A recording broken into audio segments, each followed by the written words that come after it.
Assalamu alaikum warahmatullahi wabarakatuh. Welcome to Falcon Nursing Classes. Today we are going to learn colostomy, colostomy care and colostomy irrigation. इस colostomy में हम पढ़ेंगे क्यों हम करते हैं, इसकी डेफिनेशन क्या है, पर्पस क्या है इसकी, और नर्सिंग केयर क्या रहेगा हमारा आफ्टर कोलोस्टॉमी या बिफोर कोलोस्टॉमी, और एग्जाम पॉइंट्स मेनली जो पूछा जाता है एंट्रेंस में, तो हम मेनली वो डिस्कस करेंगे। तो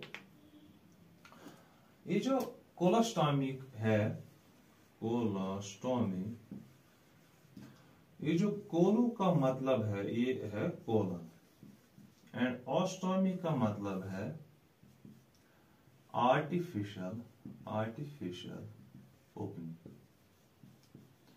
आर्टिफिशियल ओपनिंग क्या होता है कि अगर कहीं जगह मतलब ओब्स्ट्रक्शंस हो, मतलब मेनली अगर ये हमारा जो जीआई ट्रैक्ट सिस्टम है, अगर मान लो ट्रांसवर्स कोलन पे ओब्स्ट्रक्शंस है या डिसेंडिंग कोलन पे है या असेंडिंग को कहीं जगह पे, तो ये जो हमारा स्टूल पास होता है, जो हमारा वेस्ट प्रोडक्ट होता है, तो हम यहाँ पर कहीं भी जगह उससे आगे जहां पर भी ओब्स्ट्रक्शन उससे आगे उससे प्रॉक्सिमल एंड पे हम क्या करते हैं, ओपनिंग क्रिएट करते हैं, आर्टिफिशियल ओपनिंग क्रिएट करते हैं।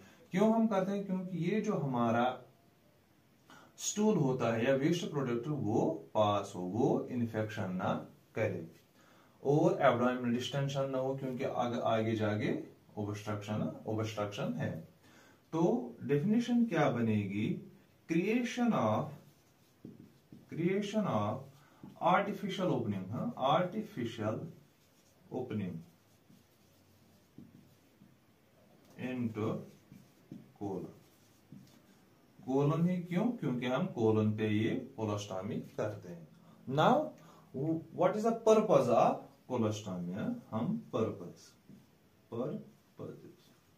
जैसे मैंने आपको बोला, पर्पस पहला पर्पस होगा ओब्स्ट्रक्शन। कहीं भी जगह ओब्स्ट्रक्शन हो, ओब्स्ट्रक्शन किसी भी टाइप की हो सकती, ट्यूमर हो सकता है या कुछ फॉरेन बॉडी मतलब फंस गई होगी किसी जगह, मतलब ओब्स्ट्रक्शन जो होती है तो वो वेस्ट प्रोडक्ट को आगे नहीं जाने देती है, पास होने नहीं देती है। तो वो जो वेस्ट प्रोडक्ट वो हम निकालने के लिए कोलोस्टॉमी करें। सेकंड पर्पस जो है, अगर पेशेंट को कोई जगह सर्जरी की गई हो, मतलब अगर सिग्मॉइड कोलन निकाला गया है, सिग्मॉइड, ये जो सिग्मॉइड कोलन है या एसेंडिंग कोलन, कहीं पर भी सर्जरी की गई हो, तो उस पर्पस के लिए हम हीलिंग के लिए हम ये कोलोस्टॉमी कर दें। क्योंकि ये जो हमारा वेस्ट प्रोडक्ट है, काफी सारे बैक्टीरिया होते हैं इसमें, तो ये उस हीलिंग प्रोसेस को डिस्टर्ब ना करे, या जीआई ट्रैक्ट जो उसको जो पार्ट है जहां पर हम सर्जरी करते हैं उसको रेस्ट मिले, तो हीलिंग पर्पस के लिए हम लेते हैं। तो ये हमारे पर्पस है इसके। Now we are going to learn types. इसके बहुत सारे टाइप्स है कोलोस्टॉमी के। तो पहला हम करेंगे डिपेंड्स अपॉन ड्यूरेशन। एक होती है टेम्पोरेरी, और सेकंड होती है परमानेंट। ये जो टेम्पोरेरी होती है, देखो अगर आपने मतलब यहां पर सर्जरी की है, अगर आपने सर्जरी की है तो एट द टाइम वो फिर ठीक हो जाएगी। एट द टाइम वो हम सर्जरी ठीक, जब वो हील होगा तो फिर नॉर्मली प्रोसेस स्टार्ट होगी। तो टेम्पोरेरी ड्यूरिंग हम करते हैं सर्जिकल, आफ्टर सर्जिकल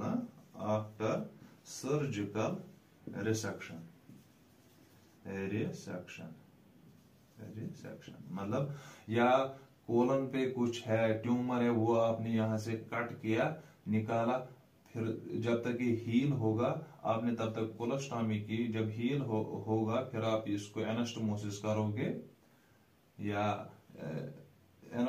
करोगे तो फिर नॉर्मल प्रोसेस स्टार्ट होगी। तो ये टेम्पोररी होता है। टेम्पोररी मेनली कहां पर पाई जाती है? अगर एग्जाम में पूछा जाए कहां पर पाई जाती है, ये transverse transverse and descending colon, descending colon पे ज्यादा पाई जाती है। ट्रांसवर्स एंड डिसेंडिंग कोलन पे ज्यादा पाई जाती है टेम्पोररी कोलोस्टॉमी।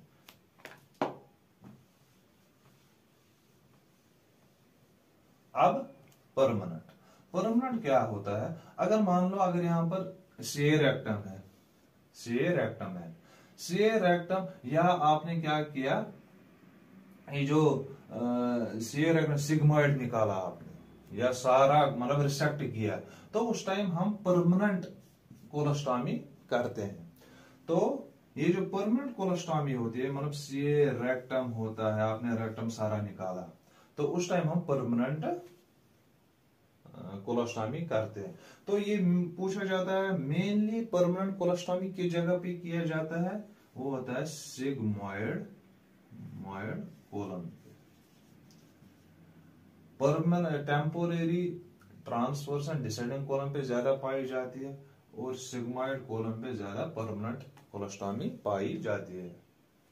अब सेकंड टाइप जो है इसका सिंगल या डबल बैरल्ड, BARLED। इसका मतलब क्या है? डबल, ये जो एक तो सिंगल ओपनिंग होती है और डबल बैरल ओपनिंग होती है। मतलब क्या है इसका? अगर ये हमारा कोलन है, ये कोलन है हमारा, तो आपने यहां पर कोलोस्टॉमी क्रिएट की। आप क्या करोगे, ये जो प्रॉक्सिमल एंड होता है, प्रॉक्सिमल, और ये एंड रहता है यहाँ, जो मतलब रेक्टम की तरफ जाता है, उसको हम बोलते हैं डिस्टल। आपने यहां पर एक ओपनिंग क्रिएट की और यहां पर एक ओपनिंग क्रिएट की, ये जो फिर बाहर निकाला, फिर जो कोलोस्टॉमी होता है उसके साथ आपने मतलब दो ओपनिंग होती है इसकी, एब्डोमेन पे आपको दो ओपनिंग दिखाई देगी, तो इसको हम बोलते हैं डबल बैरल कोलोस्टॉमी। सिंगल क्या होता है? सिंगल जो होता है हमारा, उसमें हम एक ही ओपनिंग रखते हैं। आपने जो प्रॉक्सिमल पार्ट जो लिया, वो प्रॉक्सिमल पार्ट एब्डोमेन से आउट मतलब दिखाई देता है, आपने इंसिजन, लेकिन ये जो डिस्टल पार्ट होता है ये नहीं होता, इसको हमने रिसेक्ट किया होता है, मतलब बाहर ही निकाला होता है, और इसको हम बोलते हैं open and colostomy. Single lumen वाले को हम बोलते हैं open and colostomy. Double lumen मैंने आपको बोला, ये जो डबल लुमेन होता है ये दो टाइप की होती है। क्या होती है? दो टाइप। एक तो पहले हम क्या करते हैं, ये जो हमारा कोलन होता है, ये हमारा जो कोलन होता है, इसको हम लूप बनाते हैं, ऐसे इसको हम लूप बनाते हैं। लूप बनाने का मकसद है ये फिर एब्डोमेन की, ये हमारा जो एब्डोमिनल वॉल है ये इसके साथ अटैच होता है, ये कोलन ये इसके साथ अटैच होता है। आफ्टर जब ये अटैच होता है, आफ्टर 4-5 डेज जब ये अटैच होता है, तो फिर हम यहाँ पर ओपनिंग इसको करते हैं, यहाँ पर एक और यहाँ पर एक, इसको हम बोलते हैं डबल बैरल कोलोस्टॉमी। और सिंगल को हम बोलते हैं एंड कोलोस्टॉमी, जो मैंने आपको बोला। थर्ड जो है उसको हम बोलते हैं वेट या wet dry colostomy. Wet colostomy हम तब बोलते हैं जब आप जो ओपनिंग करोगे वो आप असेंडिंग कोलन पे करोगे। असेंडिंग कोलन पे अगर आपने ओपनिंग क्रिएट की तो इसको हम बोलते हैं वेट कोलोस्टॉमी। क्यों वेट बोलते हैं? क्योंकि जब हमने खाना जो भी खाया तो यहाँ पर जो स्टमक प्रोसेस होता है तो ये यहाँ पर लिक्विड फॉर्म तक होता है। एसेंडिंग कोलन में क्या होता है, यहाँ से एब्जॉर्प्शन स्टार्ट होती है वाटर की, ट्रांसफर नहीं, तो यहाँ पर सेमी सॉलिड होता है ट्रांसफर, यहाँ पर सॉलिड होता है, मतलब जो स्टूल होता है वो डिसेंडिंग कोलन में सॉलिड फॉर्म में होता है, यहाँ पर जो एसेंडिंग होता है वो लिक्विड फॉर्म में होता है। तो लिक्विड फॉर्म का मतलब ही है वेट कोलोस्टॉमी। तो अगर आपने एसेंडिंग कोलन पे ये की उसको हम बोलते हैं वेट। अगर आपने यहां पर की ऑन डिसेंडिंग कोलन, तो उसको हम बोलते हैं ड्राई कोलोस्टॉमी। तो ये है इसके टाइप्स। और एक पॉइंट जो है, जब ब्लेडर कैंसर होता है, मतलब किसी को ब्लेडर कैंसर है, तो जो ये यूरेटर्स होते हैं, यूरेटर्स को हम निकाल के क्या करते हैं, इसको हम कोलन में, असेंडिंग कोलन में डालते हैं। तो उसकी वजह से भी ये जो यूरिन जो बनता है, तो क्या होता है, वो कोलन में जाके इसको और लिक्विडिफाई करता है। तो वेट कोलोस्टॉमी भी हम करते हैं ड्यूरिंग ब्लेडर कैंसर। और ये जो ट्रांसवर्स, देखो ये जो ट्रांसवर्स होता है, ट्रांसवर्स कोलोस्टॉमी, ये ट्रांसवर्स कोलोस्टॉमी कम ही करते हैं, ज्यादा नहीं करते, क्योंकि ये इरिटेट ज्यादा करता है। ये जो आपने स्टोमा बनाया, स्टोमा जो ओपनिंग होती है आउटसाइड, जिसको हम स्टोमा बोलते हैं, ये इरिटेट करता है आउट। क्यों ये इरिटेट, देखो ये एक ना ये लिक्विड फॉर्म में होता है, ना ये ड्राई फॉर्म, ये होता है सेमी सॉलिड। तो ये रीजन होता है कि ये कम होती है ट्रांसवर्स, क्योंकि ये इरिटेट करता है स्टोमा को। ड्यूरिंग ट्रांसवर्स कोलोस्टॉमी आपको ज्यादा केयर देना पड़ेगा स्टोमा को और पेशेंट को, क्योंकि ये ज्यादातर इरिटेट करता है। स्टोमा केयर, स्टोमा केयर में आपको क्या पहले चेक करना है, ब्लीडिंग मत है। सेकंड जो है वो आपको चेक फॉर इन्फेक्शन। और थर्ड जो होता है वो हमारा होता है कलर। इसमें एग्जाम में पूछा जाता है। देखो, अगर कलर का ज्यादातर पूछा जाता है। अगर आपने पेशेंट को देखा, जब आप केयर कर रहे होंगे उस पेशेंट को स्टोमा का, तो अगर आपने उस स्टोमा का कलर रेड या पिंक देखा, तो समझ लो वो नॉर्मल है। Stoma is normally function. अगर आपने देखा पेल पिंक, तो उसका मतलब है या ब्लड कम है पेशेंट को, या ब्लीड भी हो रहा है, और HB जो है, HB लेवल, हेमोग्लोबिन, वो पेशेंट को कम मत है। ये आपको चेक करना है। ये पेल पिंक आपने देखा। और अगर आपने डार्क ब्लू देखा, डार्क ब्लू का मतलब ही है, ये इंडिकेट करता है साइनोसिस। तो उससे क्या होता है, no blood supply, no blood supply. तो आपको इन्फॉर्म करना है फिजिशियन को। कलर जब आप देखो, कलर रेड पिंक देखा तो नॉर्मल, अगर पेल पिंक देखा तो ब्लीड मत पेशेंट हो रहा है, तो ब्लीड जब होगा तो ऑटोमेटिकली HB भी कम होगा। तो ये आपको चेक करना है। या पेशेंट कभी HB कम होता है उसको, तो वो भी फिर उनमें ये नॉर्मल प्रोसेस, ये कलर नॉर्मल होता है। और अगर आपने डार्क ब्लू देखा, इंडिकेट करेगा साइनोसिस का मतलब ये है कि ब्लड सप्लाई इंटरप्ट है। इन्फेक्शन आपको खुद पता चलेगा इन्फेक्शन है, क्योंकि वहां से फिर आपको फाउल स्मेल आएगी। एक तो स्टोल की भी आएगी, और इसकी जो इन्फेक्शन की है वो अलग होती है। आपको ग्रैनुलोमेटस टिश्यू जो होता है अराउंड ये जो स्टोमा को होता है, वो मतलब चेंज होगा। ग्रैनुलोमेटस टिश्यू जो रेड कलर होगा वो चेंज होता है, वहां पर आपको व्हाइट फ्लफी एरिया आपको दिखेगा। अब स्टोमा क्लीनिंग। अब एज ए नर्स आप उसको केयर कर रहे हो, तो आपको स्टोमा क्लीन करना है। ये क्वेश्चन आता है, ये जो स्टोमा आपने देखा, तो आपको क्या करना है, आपको देखो ये एरिया जो ये होता है कंटेमिनेटेड, तो यहां पर ये जो हमारा कोलन होता है, ये स्टोमा, तो आपको क्या करना है, inner to outer, inner to outer clean करना है। इनर टू आउटर क्वेश्चन पूछा जाता है कभी, जो कोलोस्टॉमी, ये जो स्टोमा होता है उसको हम कैसे क्लीन करेंगे, तो आपको होना चाहिए इनर टू आउटर, क्योंकि ये जो इनर साइड होता है इसमें ज्यादातर बैक्टीरिया होंगे, तो आपको क्या करना है, इसको आपको मतलब पेरिफेरी की तरफ आउटसाइड द सर्कल आपको इसको स्टोमा। अब स्टोमा केयर जो है, स्टोमा केयर में आपको क्या करना है, आपको पहले प्रिपेयर द पेशेंट, क्योंकि बहुत सारे मतलब मानते नहीं है कि पेशेंट ये कोलोस्टॉमी हम करेंगे, क्योंकि उनको फिर बाहर भी जाना पड़ता है, वो फिर मतलब शर्म फिर उनको महसूस होती है। तो आपको एज ए नर्स आपको पेशेंट को मेंटली उसको प्रिपेयर करना है। सेकंड क्या करना है, उसको आपको प्रोसीजर एक्सप्लेन करना है, वो इसी में आएगा प्रिपेयर में। तो जब डॉक्टर ने ये किया कोलोस्टॉमी, तो फिर आपको क्या करना है, डाइट। देखो मेन चीज है डाइट पे आपको फोकस करना है। आपको कौन से डाइट देना, देखो ना आप ज्यादा हाई फाइबर दोगे, हाई फाइबर डाइट, ना आप ज्यादा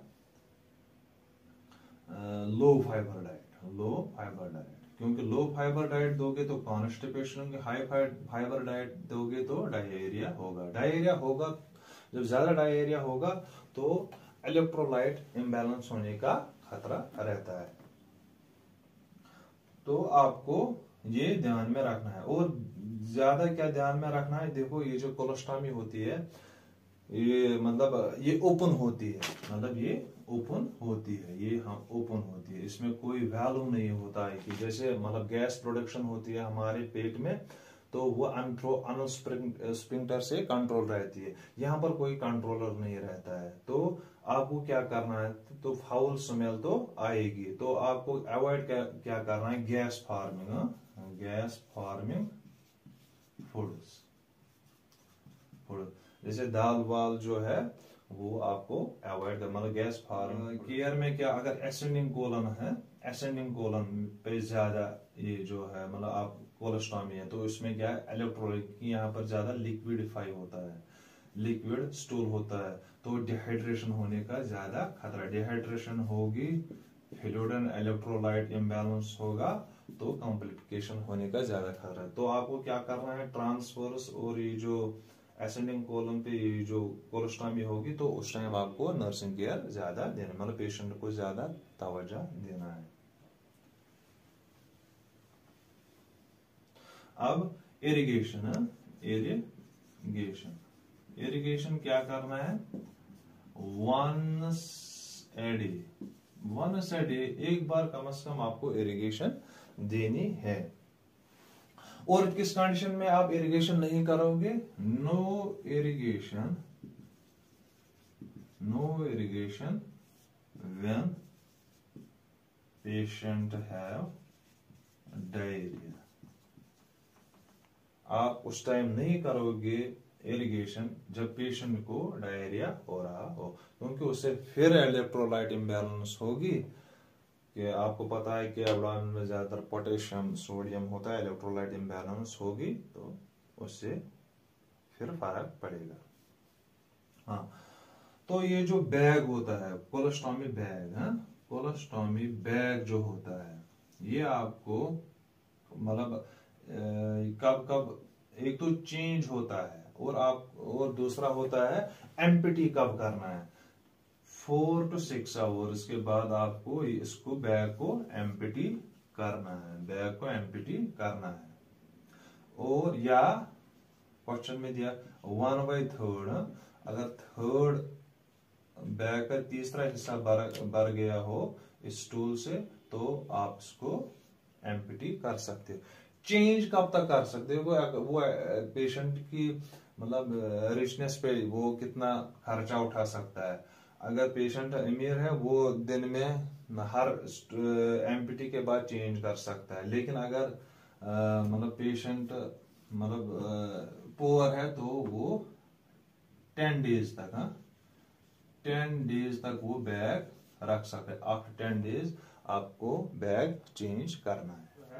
ये जो आपको स्टोमा इसको कैसे आप केयर, किस जेली से आप केयर करोगे, कौन सी जेली आप लगाओगे, पेट्रोलियम जेली है या जिंक ऑक्साइड, ये जेली आप इस्तेमाल में लोगे ड्यूरिंग कोलोस्टॉमी केयर, ये जो स्टोमा होता है, कोलोस्टॉमी इरिगेशन। फ्लूइड जो आप लोगे अमाउंट जो आप लोगे 500 to 1000 ml 1 लीटर। टेम्परेचर जो होगा इसका, टेम्परेचर जो फ्लूइड आप लोगे, टेम्परेचर 37.8 to 40 डिग्री सेल्सियस, ये आपको टेम्परेचर रखना है। और क्या करना है, जो हाइट जो होगी, हाइट जो होगी स्कैन की, वो होगी 45 सेंटीमीटर, या जिसको हम बोलते हैं 18 इंच। और ये जो जब आप इरिगेशन करोगे, जो ये कोलोस्टॉमी ट्यूब होता है, वो आप कितना इंसर्ट करोगे अंदर कोलन में, वो इंसर्शन वो होगा less than, not more than 4 inch, not more than 4 inch.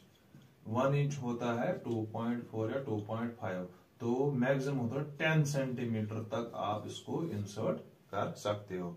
और क्वेश्चन आता है कि और अमाउंट जो फ्लो रहता है, फ्लो एडमिनिस्ट्रेशन, आप जो आप मतलब फ्लूइड जिससे आप इरिगेशन करोगे, क्या होता है, एक तो नॉर्मल सलाइन इस्तेमाल में, या हम normal water, plain tap water जो होता है, और स्टीराइल वाटर जिसको हम स्टीराइल वाटर, और थर्ड जो सोप वाटर।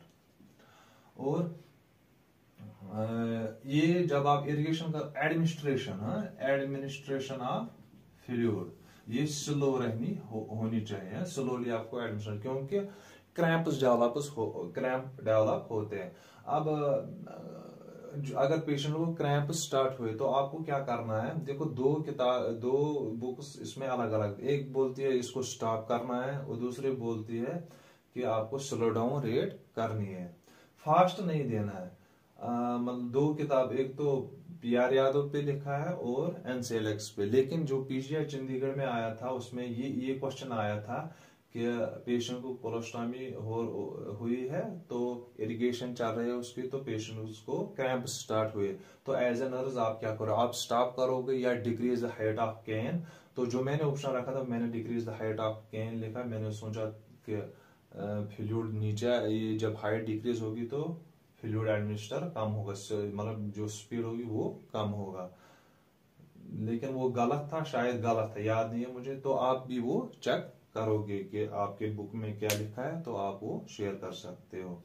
और क्या होता है, ये जो सिक्रीशंस निकलते हैं कोलोस्टॉमी के थ्रू, सिक्रीशन उसको हम बोलते हैं सिक्रीशंस, उसको हम बोलते हैं इफ्लुएंस।